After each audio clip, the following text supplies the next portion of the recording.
আমি এই টাইটেলটা যেটা করছি এটা আমাদের এলাকার লোকাল একটা ভাষা, মুসলিম মেয়ের বউয়ের ঘটনাটা কই। মানে মরিচ ক্ষেত করছে তো খোলামেলা জায়গায়, মাঝে মাঝে দেখে যে সকালবেলা উঠতে গিয়া মরিচ পাড়তে গিয়ে মরিচ থাকে না। হ্যাঁ, তো একদিন ভাবি আবার কালিন জ্বালা, মানে ভোরবেলা থেকে মরিচ খেতে বসে আসছে, যে কে আসে, তো দেখছে ভাবির যেই প্রতিবেশী শত্রু, হ্যাঁ মানে জাল হয় আর কি, উনিয়ে সকালবেলা গন্ডাটা দিয়া মরিচটি লইয়া আইতে গেছে।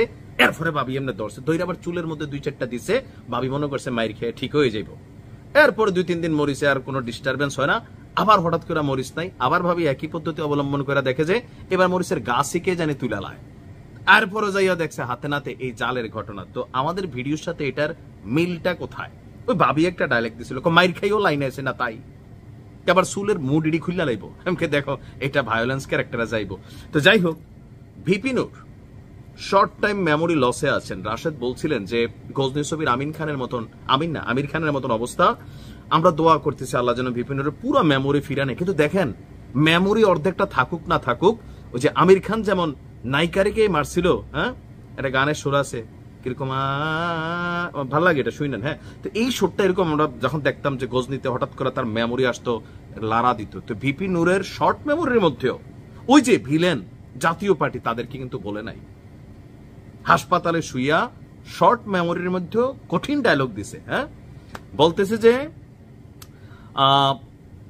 সাবেক ভিপি নূর বলছেন যে মানে কি, তারা মানে জাতীয় পার্টি তারা আপাকে ফেরাতে জাপাকে রক্ষা করতে চায়, মানে কার কথা বলছেন?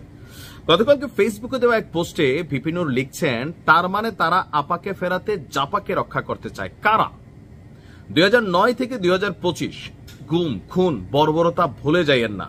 ভারত ও লীগের ঘেটুদের চালু করা শব্দ মব করেন।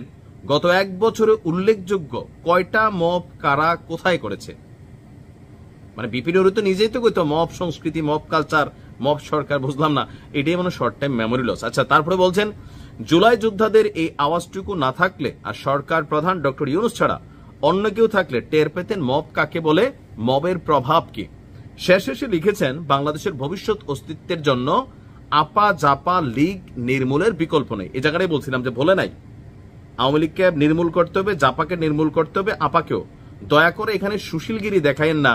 আমরা ফ্যাসিবাদ বিরোধী বাংলাদেশপন্থী জনগণের ঐক্য চাই। আমার ধারণা ডক্টর না, এক্ষেত্রে সাংবাদিক ইলিয়াসকে ডাক্তার বলাই যায়, যে ডাক্তার ইলিয়াসের থেরাপি সম্ভবত কাজে লাগছে, কারণ নুরুর নামে ভিডিও রেডি করে রাখছে। আবার যে শব্দগুলা এগুলা ইলিয়াস ভাই বলে, যারা মব করেন, আরে যদি মব উঠা যায় তাহলে সরকারের কি হয়তো জানেন? বা আপনারা যারা বিএনপি আছেন, অন্যরা আছেন, সুশীলদের রাজত্ব চলতো, এই মবরাই টিকে রাখছে, মব মাঠে থাকা দরকার। এই বক্তব্য আপনি নূরের বক্তব্যটা শুনেন যে এই জায়গাটাতে মব করছেন। গত 1 বছর উল্লেখযোগ্য কয়টা মব কারা কোথায় করছে? জুলাই যুদ্ধদের এই আওয়াজটুকু না থাকলে আর সরকার প্রধান ডক্টর ইউনূস ছাড়া অন্য কেউ থাকলে টের পেতেন মব কাকে বলে, মবের প্রভাব কি। এই একই বক্তব্য সাংবাদিক ইলিয়াস হতে, যদি সরকার প্রধান ডক্টর ইউনূস না থাকতো দেশি বিদেশি নানান ষড়যন্ত্র এতক্ষণ বাংলাদেশ হালকা পাতলা হাইজ্যাক হয়ে যেত।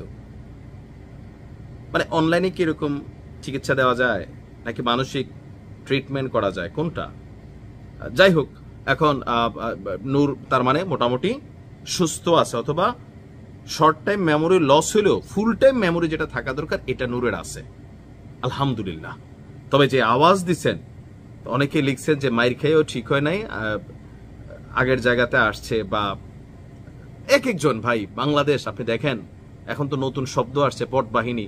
আমার এখানে আছেন কিনা জানি না, থাকতেও পারে নাও থাকতে পারে, কে যে কার ভক্ত বা কে যে কি বলে, আমরাও কখন কি বলি আসলে বুঝি না যে কি চলতেছে, কি মাস চলে, সেপ্টেম্বর না? ভালো থাকেন।